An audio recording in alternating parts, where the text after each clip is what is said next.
What's up? We're back at it.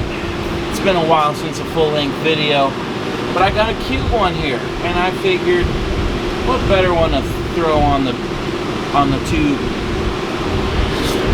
So we got a, now correct me if I'm wrong, this is a Honda 250R quad, and this is a two-stroke. We got holes in the bottom, got cool stuff. It absolutely toasted the piston. Let me get back to where that stuff is. I got a mess. Lots of stuff going on the same table, and I don't like it. I'm gonna have to clean up one of these days. But this thing is nuked. So we got a new piston on the way, but this one's different.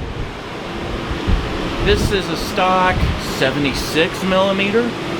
But the 250s, they go up to, oh, let me think here, 67 millimeter. I don't care, something smaller like that. So this is actually an oversized bore that's a 330. So we're gonna bore this one out. And yeah, I got an interesting setup. I've got a couple of parallels. And just to make sure that everything is good, I've got my level.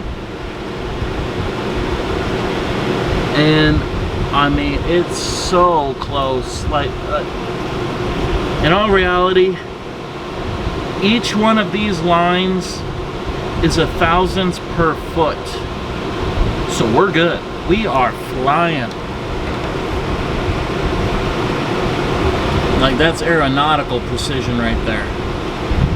So we're good. We're gonna run that. It's not perfect, but it's not a foot.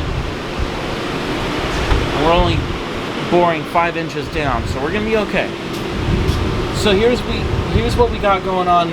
I've done some of these in the past, and I would set it up on my mill with an offset bore head, and that's what I attempted here. But the problem is it's such a long bore that I was getting chatter, and it's no good.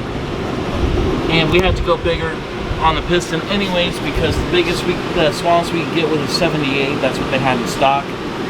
So let's get this going, see if it'll bore. I hope everything will reach.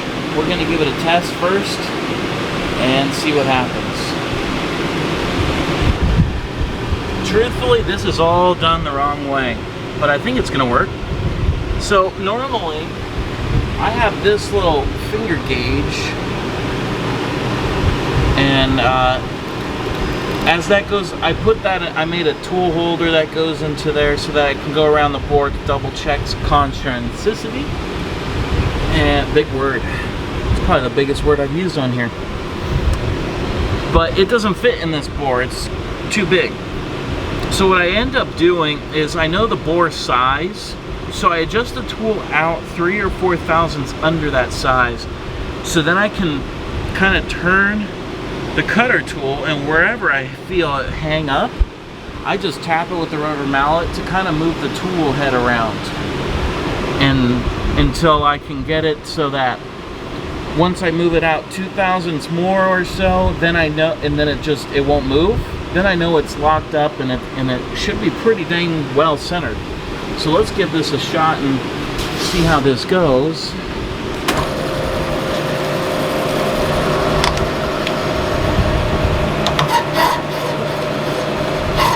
I used the power feed on accident. It's been a while. Let's see here. All right.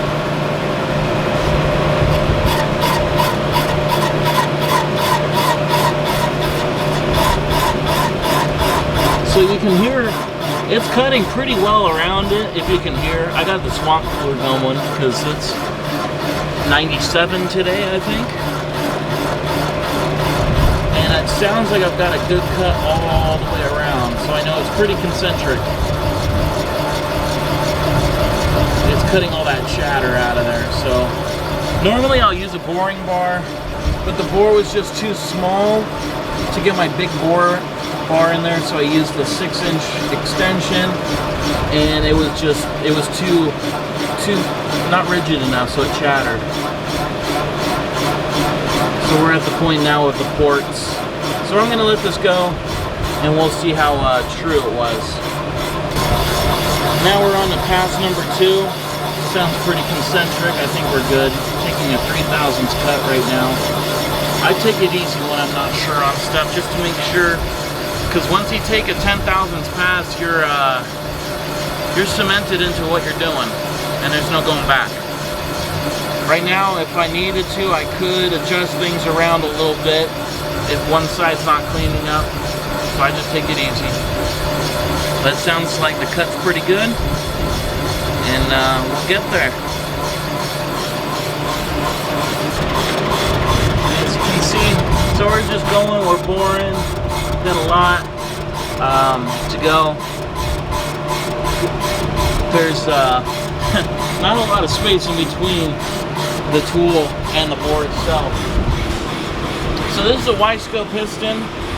I mean, I honestly can't explain what's going on in this piston here. There's dots. I'm not a two-stroke guy. I know a little bit about them. There's a hole in the side of the piston. There's some trick stuff going on in here. So I'm not all sure what's going on. So originally this was a 76mm bore, but we're taking it to 78mm, and this is according to the box. That's our final dimension. This should be the clearance. Measuring this one is a little weird because the skirt is partially missing here. So we're going off of this measurement here, which it's pretty close. And so I'm just gonna have to follow this one blind and go off of that right there. But yeah, it's a piston made for Wiseco, by Wiseco, and it's even got their signature soft little bag that it comes in. It's made by Eddie Sanders Racing. That's who puts together this kit. So if you're interested, this is just kind of, you know, here's the machining process on an Eddie Sander. So we're going 2mm over an already oversized bore, and they go way over. I think they go like 8mm over. So you can make this thing probably a 350. All right, we got the bore done. It's all cleaned up, looking nice, real nice. I'm actually on the phone with my wife right now. The Giants are playing, and well, they're not too hot this year, but lately they've been doing good. So we're going to pull this off the machine and get it ready for honing. So this video is really, this one's more for me. Because wow, look at the setup. it's sketchy, real sketchy. One of these days I'm going to make a nice setup to do this the right way, the easy way, but a bunch of blocks and things, and I got it fastened down. So I'll save this for the next time that I do this, which will probably be never. But yeah, I pretty much got it to the final dimension, so I'm not going to hone it, but just to give you an idea, yeah, it's pretty much done. It looks pretty good. Got to do a little bit more honing, but that's pretty much it right there. So.